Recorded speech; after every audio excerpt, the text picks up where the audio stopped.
Now to measure voltage, first connect the leads in parallel between the 2 points where the measurement is to be made. The multimeter provides a parallel pathway, so it needs to be of a very high resistance to allow a little current to flow through it. These pictures show you the electrical connection while measuring voltage. See the picture of measuring voltage. After measuring voltage, now you will learn how to measure resistance. What is resistance? It is opposition to the flow of current and measure in OHM. Before starting, first disconnect the power and remove component to be tested from the system. Now for continuity testing is to verify if a circuit, wire or fuse is complete. You will hear audible sound alarm if circuit is complete. These are the images showing you connection. To measure resistance and continuity, you have to place the probe tip on negative and positives. These are the images showing you connection. To measure resistance, continuity, you have to place the probe tips on negative and positive connection side of component to be measured as shown in the picture. You can see a resistor between probes of multimeter. Now, same procedure has been followed to measure continuity, in which you can see the connection on your screen.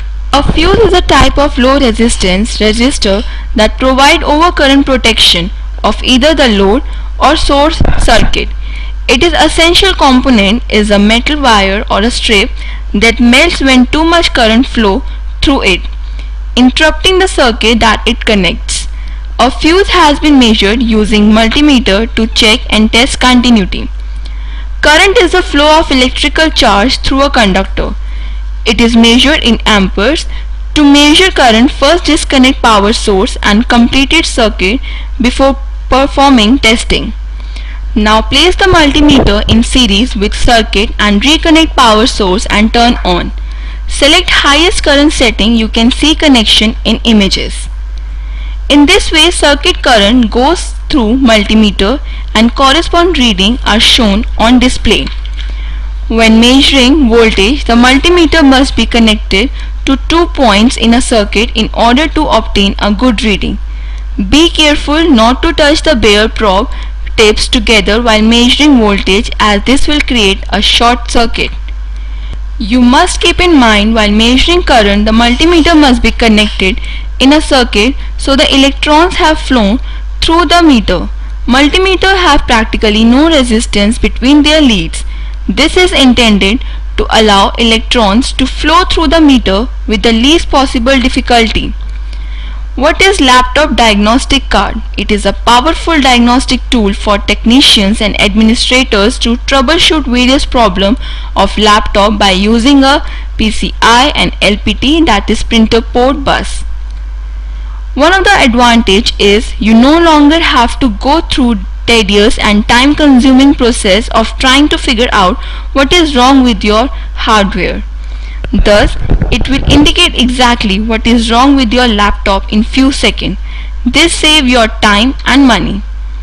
Now let us study what our system requirement. Laptop diagnostic card require an empty PCI slot or LPT port connection.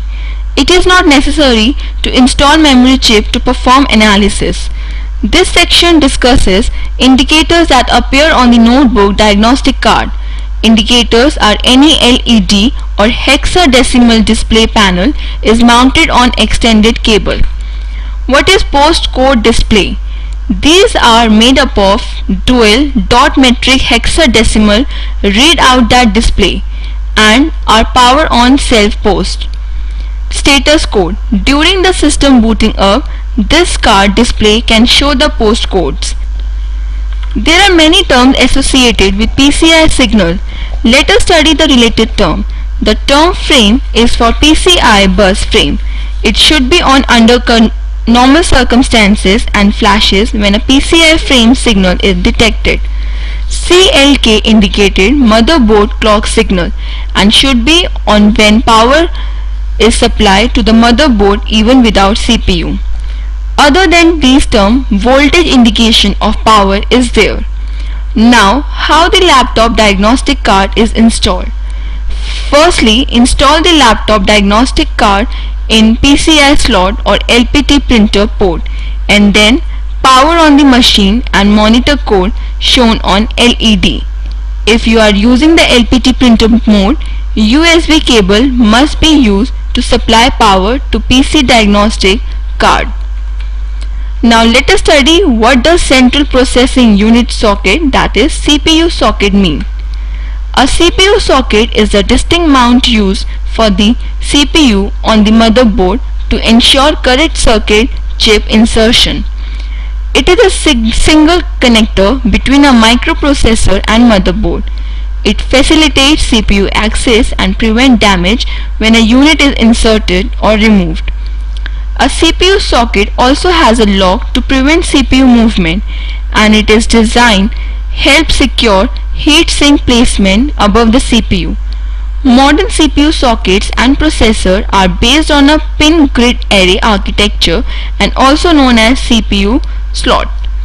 A CPU socket is shaped like a square or rectangle made of durable and heat resistant plastic and metal contact for pin.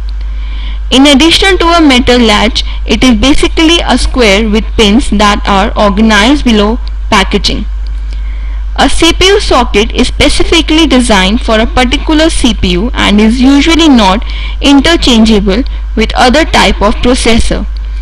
In many cases, manufacturer classifies sockets into groups.